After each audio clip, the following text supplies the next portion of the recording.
years. And, God's got me in a beautiful place. And so in that beautiful place, he wants me to give, right? And he wants me to give you all of it, right? And so I'm really, really excited to share with you another video.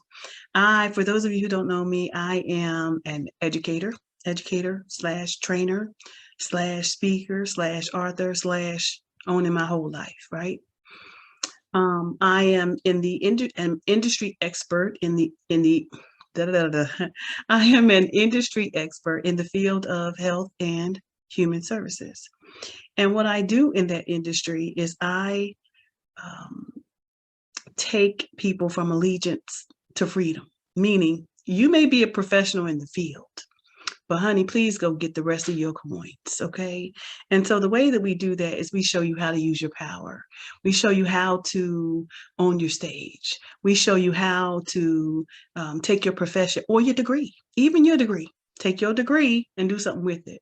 Have got to be the most unorthodox human being, non-traditional, unorthodox human being you will ever meet. Because most PhDs, you're going to find them in the classroom somewhere. I started as an organizer. I started as a problem solver. I started as a support system. I started in my community. I started where my community needed me the most, right? As an advocate, as an activist, as a program developer, as a solution to the problem, because we can advocate, but we're more than our advocacy, right? We are problem solvers. We are solutionists. And so that work has taken me to so many beautiful spaces, right? I can't even name them all.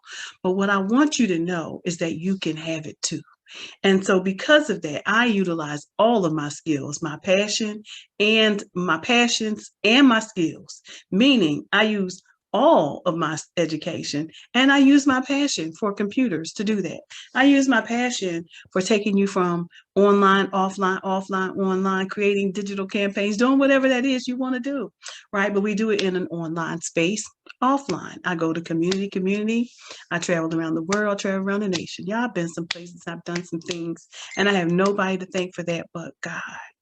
I have nobody to thank for that, because he positioned me to be great. He positioned me to have an authority. He positioned me to have the know-how, the wherewithal to move through all the obstacles and all the barriers that suggested that I couldn't or wouldn't.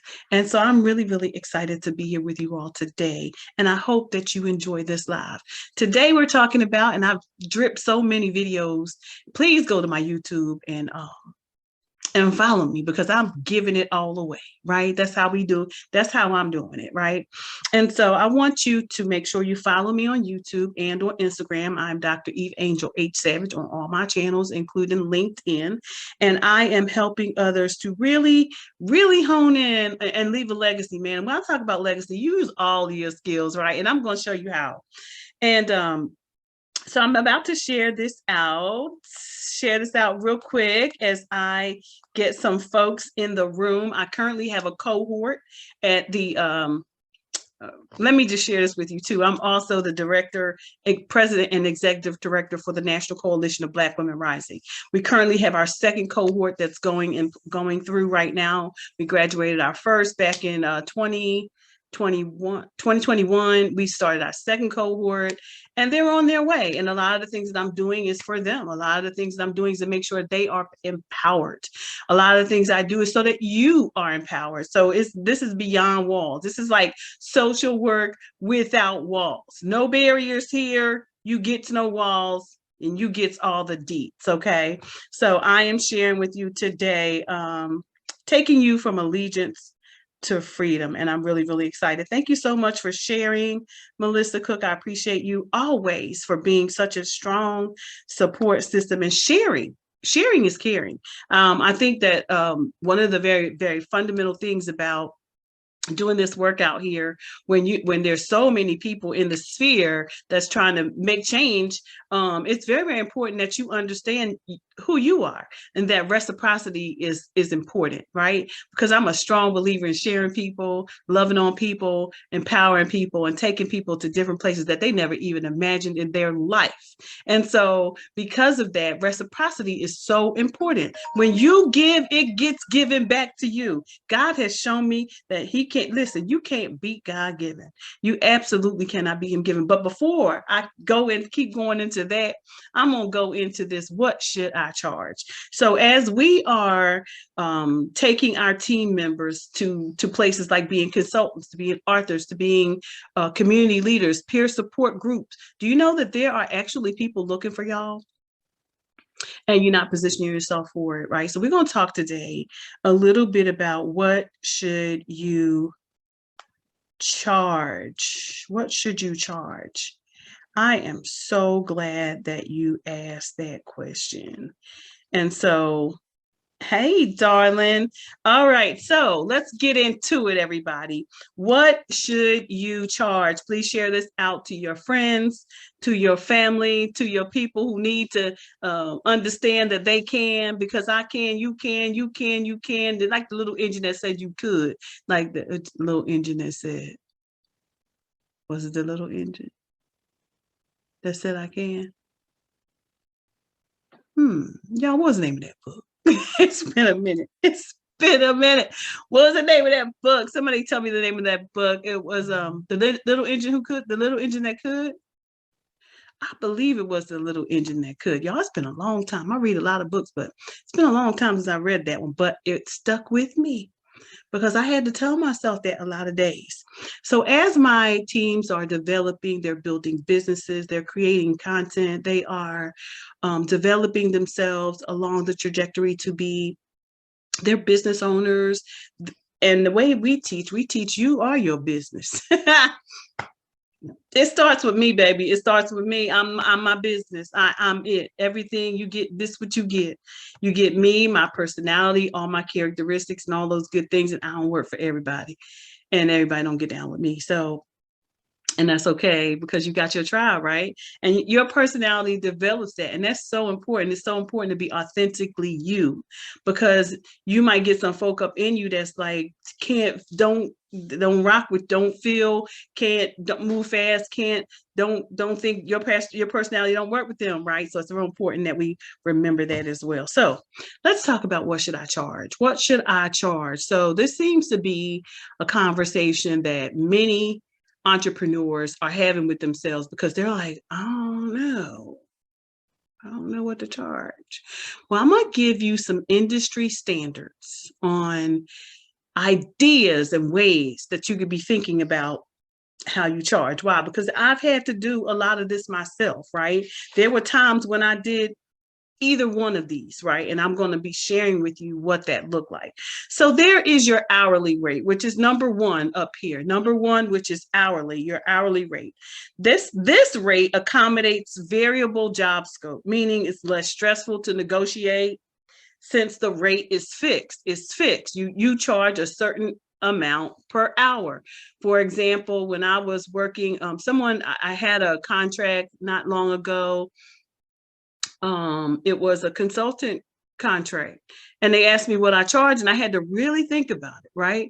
And I really undercut myself. I gave them my industry standard, but I'm grateful that they saw more than I could see. Isn't that something? They saw more than I saw. And they was like, oh no, we can do better than that, right? We're going to do you better than that, because they knew I had the skills, right? So they did me better than I did myself. So that was a whole message that preached by its whole self. So now I know that I'm not going no lower than what they saw in me. Isn't that something? You can lowball yourself to the point where even those who have the money, who see your worth, who know that you are, just amazing. And they're going to say, no, we got you. I'm going to offer you something. Okay. Because I was cutting myself, right? So That's a rate that's established for time sensitive jobs. Like you may only have this for 5 weeks, 6 weeks, maybe in it. There's some industry standards though that for example, I've been talking to you all about the possibilities of where you could contract, like your temp agencies. Those are consultant jobs. I know y'all don't see it as such, but they are. They're consultant jobs, they're contract jobs, there's a gig. It's called gig economy, y'all. We have to start somewhere, and where you're starting really is in the gig economy. And so you have to start there. So then the pros of that is it accommodates your variable job scope, but the cons is it penalizes your skill and your speed, right? The faster you finish the job, the less you're paid. You see what I'm saying? No rate flexibility for a challenging project or client. It can be hard to predict your income if you're going in at this rate.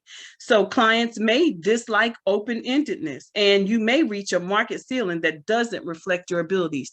So while I gave this ceiling, it wasn't a ceiling really, it was just I undercut myself. But the project manager said, no, we can do better than that for you, sis. And I was like, glad he saw that, right? So there's hourly. Then there is your unit or your quantity base, which is your per word, per foot, per dozen. So when I think about this is your piecework, your piecemeal. I do this so much per piece. I will print so many of these for you. I will print so many t-shirts. I will give you so many volumes. I will give you, it's called your unit cost, right? Or your quantity base. So when I think about this, I think about when I used to start at my first business, data processing business, back when I was a kid, high schooler, because I had them skills. And I would charge so much I started out charging so much per word. Then I started charging per line. Then I started charging per page. I do what I want, right? Because you can. People either accept it or they don't. But you can flat out do, or I don't do with those kind of papers, research papers, things like that, typing, just straight data processing. Your best bet is by the word, by the line, by the page, whatever you choose. Okay. Now, the pros of this is that it's calculated. It's calculated and it's easy to negotiate, right? Again, you can go from the negotiation power is in the per word, per line, per page. That's your negotiating power. And that's how I used to have to negotiate, depending on if somebody gave me a whole manual, like it was 1,000 pages, and they didn't handwrite or a book they're trying to write, and they want me to put it in text or manuscript form. And, I got to I got to read through the handwriting that might not be legible, or I got to go through some transcript or something like that. Then I got to consider all those things as well. The cons, which means the not so good or disadvantages of that, is that it penalizes you on jobs that are small, right? Jobs that are small in size, yet complex or time consuming. Not flexible for rush schedules unless you set a rush rate, right? And it's not good for flexibility for a challenging project or a client. So you have to know what's best for your customer as well. Now, the next type is a project fee, which is your project. Let me get to here. Your project fee, right? Your project fee can be tailored to a job scope and a client, right? And it also enables you to predict your income, right? It's adjustable depending on personal financial requirements, available time, or market changes. Now, some of the disadvantages of that is it can be difficult to calculate. It can be difficult to calculate. You must renegotiate if job scope changes unless ranges or provisions are built in to handle scope creep, which is the incremental or sudden increases in project specifications or requirements. This would be like your labor jobs, those jobs where your market changes, your cost of things changes, you know, like my dad was in masonry, so you never know when you're going to run into a snag. So you got to have that little clause. You got to have some clause in there, subject to change based on cost of supplies, right? Supply and demand, or something to that nature. I don't do too much. In terms of project fees, I usually try to factor in, I will highball it and it hopes that it comes in midway. If it comes in midway or if it comes in lower, then I'm going back and adjust to say, okay, well, here's what you have. Here's the budget. So here's what I can offer for the budget that you have. And that may look different than what you initially proposed, but it is what you have, and it's the power that you have to negotiate. The next one is your pricing package, right? And this one can be posted, the advantage is it can be posted publicly. It streamlines your negotiating, since many clients can select the package, or you can choose from a menu. For example, I have a signature program. I've got package. I bundle stuff. So when I do, I charge a certain price for that. Okay, you can pay for it. Or what I would do is I will bundle it, and I might start it at a certain price, say early bird or late bird. Get it early, and this is what it's going to cost you. Get it late, and this is what's going to cost you. Okay. So you could do pricing packages, right? But know how to put your packages together so that your customer gets what he or she needs, and not just be scattered with this random thing over here, this random thing. Make sure your sandwich it makes a good sandwich. Like I tell everybody all the time, make sure that whatever it is you're putting together makes a really good sandwich, right? With all the things, right? The next pricing point is your minimum amount. And your minimum amount is the cost maybe of a service call, right? The cost of a service call. For example, if I was in the air conditioning business and I have a service fee, I got a service fee, and it's a minimum of this $75 right here. And I tell you what, this is my service fee just to come and my estimate. So if I come and do an estimate at $75 and you decide that you are going to hire me now, what I will do is I will include your estimate fee inside the fee offering of what I'm going to charge you. So that's a good way to do your client really, really good. The pros of that is no need to negotiate. It's simple. It's useful for small projects that wouldn't be cost effective otherwise. An example of that would be a carpenter going to the client's house to put up a shelf, or again, someone, you might have small projects around your house and they have a set amount, a minimum amount that they're going to charge you for that. All right, the next rate is going to be your day rate.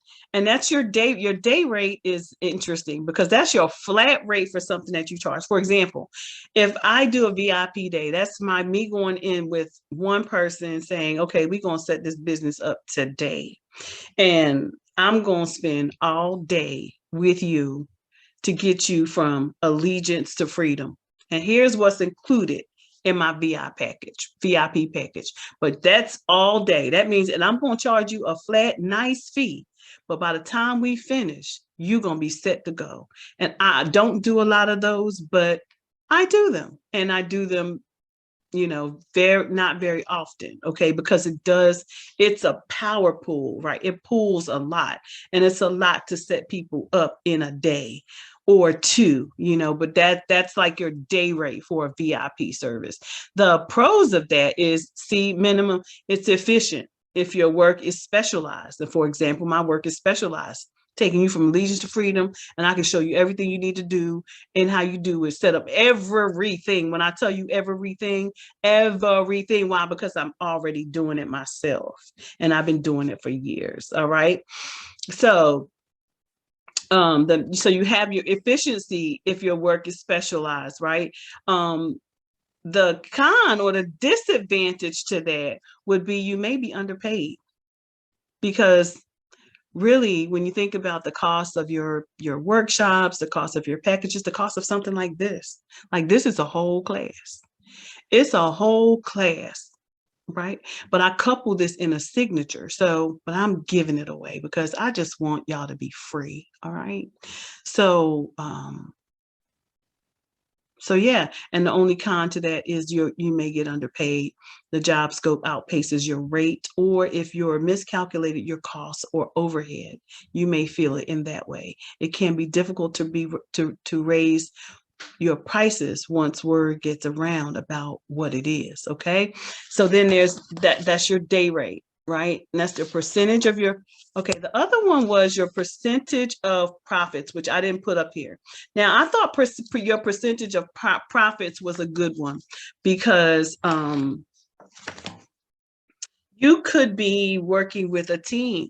You could be working with a team, or a team of people, or someone, and say, for example, maybe you're working with a nonprofit industry and they are having an event, and you can say, okay, well, my charge to you is going to be this much percentage of the event, because I'm going to be this much involved in what you're doing, right? And so I'm going to charge you a percentage of the profits, because I'm going to give you all the deets so that you can be successful. And so this is the ideology behind what you should charge. If you are ready to get started and you would like to discover who you are, and you would like to see how you can get yourself from allegiance to freedom and pivot to the internet, because let me tell you something, in 8 years, your job is going to be automated. Let me just be clear. As a person in the health and human service industry, whose academic scholarly work centers how we use online social support to help other people, in 8 years, your job is going to be automated. So I am here to provide that support for you. If you are a provider looking to provide online, offline social support, you're looking to take that degree that they told you wasn't no good and really do something with it, give me a discovery call. Let's get down. You unorthodox, they unorthodox too, and they try to take us from school to poverty, but it ain't happening. So from allegiance to freedom, we switching those words from school to poverty, then is not analogous to allegiance to freedom. That's what we have to do. We have to realize that we don't want to be caught in the trap of school to poverty. We must go from allegiance to freedom, period. All right, everyone. I'm excited. I got about 4 more videos to do, because I am throwing this content out here, and I hope that you enjoyed this. Please, if you are in my cohort, this is for you. This is for you. Please do the work. One thing y'all know about me, I don't know if y'all noticed about me, but this is the one thing that one pet peeve I have, and that is this. If I give you the information, please expedite. Please, you can't be free if you're not going to do the work. All right. Dr. Eve here, everyone, your health and human service educator, centering on and offline social support for the well-being of humanity. I'm excited as the ED of the National Coalition of Black Women Rising to really build healthier communities wherever we go. Thank you so much. I'll see you on the next video. Peace and blessings to you.